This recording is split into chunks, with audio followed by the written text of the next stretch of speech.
Singapore பார்த்தீங்கன்னா எல்லாம் அந்த மரம் செடி கொடி எல்லாமே வந்து அந்த சிட்டிக்குள்ளேயே அவங்களும் ஒரு இயற்கையாக சார்ந்து ஒரு பொல்யூஷன் இல்லாமல் ஒரு சேஃப் அண்ட் செக்யூர்டாக ஒரு சின்ன ஒரு தவறு இருந்தால் கூட அவ்வளோ ஒரு ஸ்ட்ரிக்ட் ஆக்ஷன் எடுக்கிறாங்க.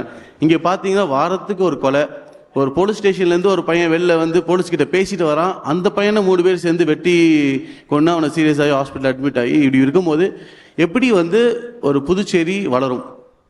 ஸோ இந்த மாதிரி ஒரு நோக்கத்தை எடுத்து தான் சரி நம்மளை மாதிரி இளைஞர்கள்லாம் எல்லோரும் இந்த அரசியல்னு சொன்னாலே ஃபஸ்ட்டு வீட்டில் வந்து இந்த சைட்லாம் போயிடாதீங்கன்னு சொல்லி பயமுறுத்தி வச்சுருக்கக்கூடிய ஒரு விஷயம் அது.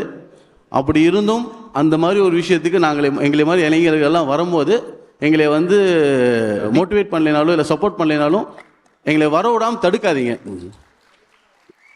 நம்ம வந்து மற்றவங்களுக்கு ஒரு எதிர்காட்டாக தான் வரோம். நம்ம வந்து இதில் வந்து சம்பாதிக்கக்கூடிய எந்த ஒரு வாய்ப்பும் இல்லை. நாங்கள் சம்பாதிக்கக்கூடிய தொழில் இருக்குது, அதை சம்பாதிச்சுட்ருக்கோம், அதை பற்றி எங்களுக்கு கவலை இல்லை.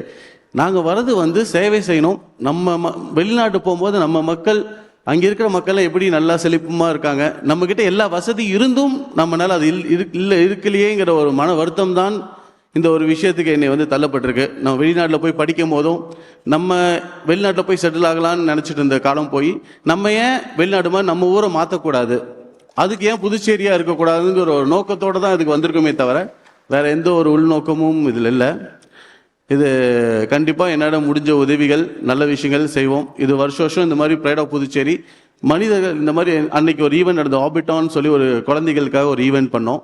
அதில் பார்த்தீங்கன்னா அவ்வளோ சின்ன சின்ன குழந்தைகள், இன்னைக்கு நடன கலைஞர்கள், பரதநாட்டியம், அந்த மாதிரி யோகாவுக்கு, ஜிம்னாஸ்டிக்ஸு, ஃபேஷன் ஷோ, ஏஐலேருந்து ஒரு டெக்னாலஜி, ஒரு ஆக்சிடெண்ட் வந்து ட்ரெயினில் வந்து எப்படி ஒரு ட்ரெயின்லேருந்து வெளில ஏறுதோ வெளில வரும்போது பிளாட்ஃபார்மில் ஆட்டோமேட்டடாகவே அந்த கேப் இல்லாமல் மூடுறதுக்கெலாம் வந்து சின்ன குழந்தைங்க ஒரு 4th 5th ஸ்டாண்டர்ட் குழந்தைங்க வந்து அதை டெக்னாலஜி யூஸ் பண்ணி அதை பண்ணியிருக்காங்க.